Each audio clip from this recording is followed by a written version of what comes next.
Oh, mga kabunyog, mga kababayan, magandang araw po sa inyong lahat. Live na po tayo. Kabunyog BG Badjola, RJ Santos, Susilito Rumilito lagi, kay Gilbert, shout out sa inyo mga kabunyog. Sino pa bang hindi ko nagigreet?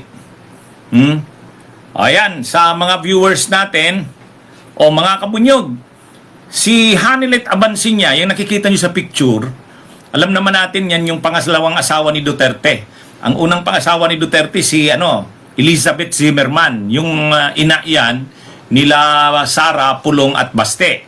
Si Kitty Duterte, ang mother niyan itong si Hanilet. Pero alam naman natin, nakita na natin yan si Hanilet, 'di ba mataba yan? Ay ngayon tingnan nyo, payat na payat. Sobrang payat na ni Hanilet Abansinya, mga kabunyog, kita nyo?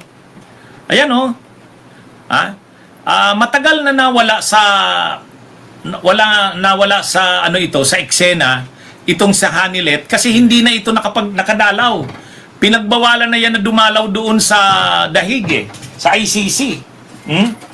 Kasi niyan, hindi kasundo niyan yung dating abogado ni Duterte, si Nicholas Kaufman.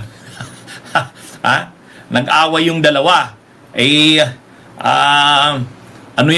Siyempre, ma-impluwensya si Kaufman pagdating sa ICC. Kung sino yung papayagan niyang dumalaw lang kay Duterte, yun lang ang nakakadalaw.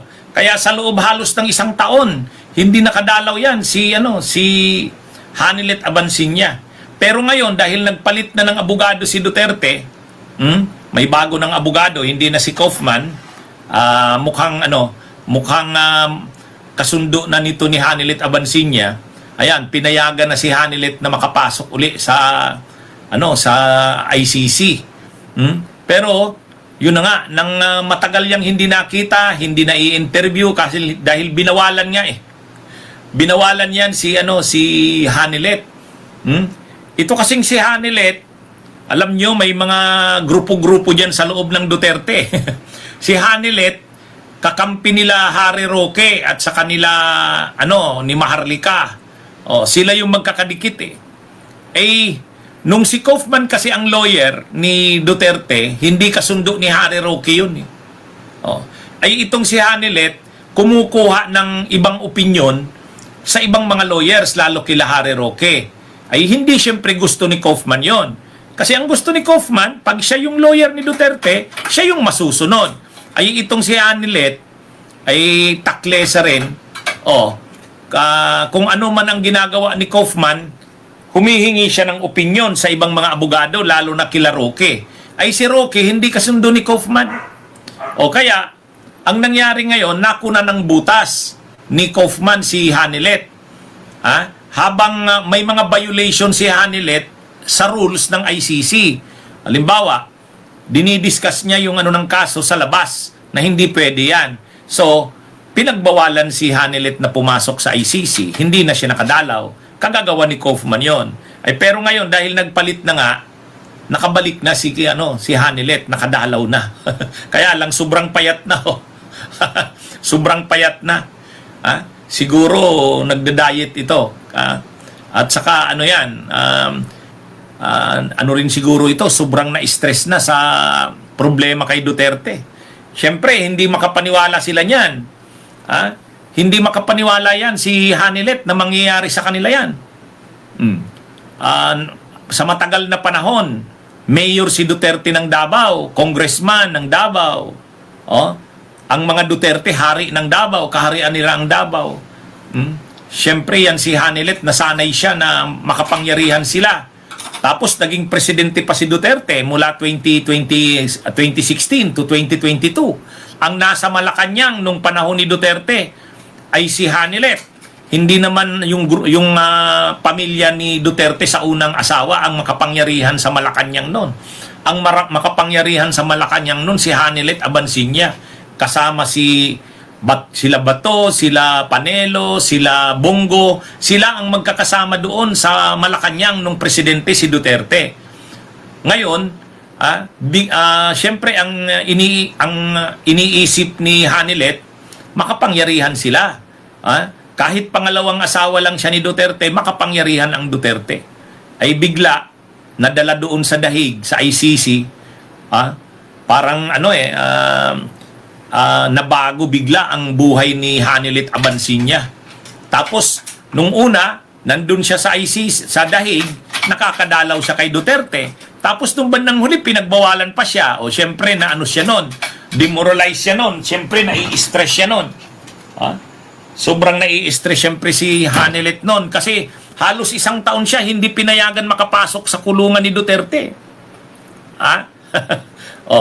Ngayon, nang muli siyang makita, nakadalaw na, dahil may bago ng abogado, kasundo na siguro ni Hanilit yung bagong abogado. Si Kaufman kasi hindi niya kasundo eh. Ngayon, sobrang payat na. Sobrang payat na, mga kabunyog, mga kababayan. Sabi ni Lenita,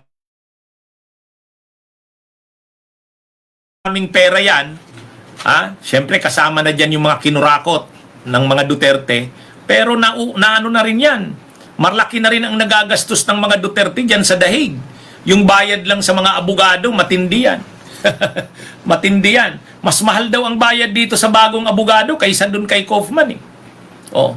Tapos, siyempre, yung pabalik-balik doon sa Dahig ng mga Duterte, yung si Hanilet, si Elizabeth, yung mga sila Sara, sila Baste, si Pulong, pati mga apo, pabalik-balik sa Dahig, grabing gastos yan. Kaya, sa totoo lang, na rin yan, nababawasan na rin ang yaman ng mga Duterte. Kaya kailangan silang makabalik sa 2028 para mapalitan yung mga nawawala nababawas ngayon sa kanilang ninakaw na yaman. Siyempre ngayon, sa panahon ng Marcos, hindi sila makabuelo. Hindi sila makabuelo. Malaki ang nagagastos na nila sa mga abogado, pabalik-balik ng ICC, Dahig.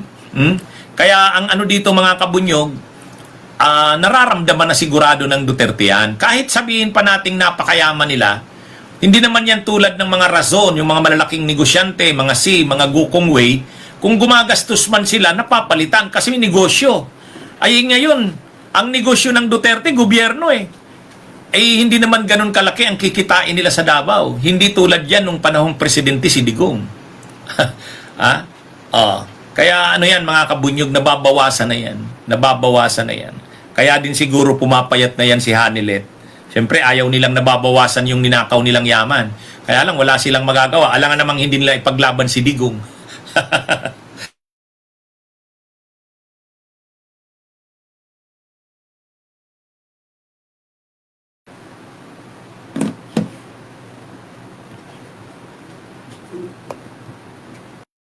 Bunyog, bunyog, halikan na kasama ka.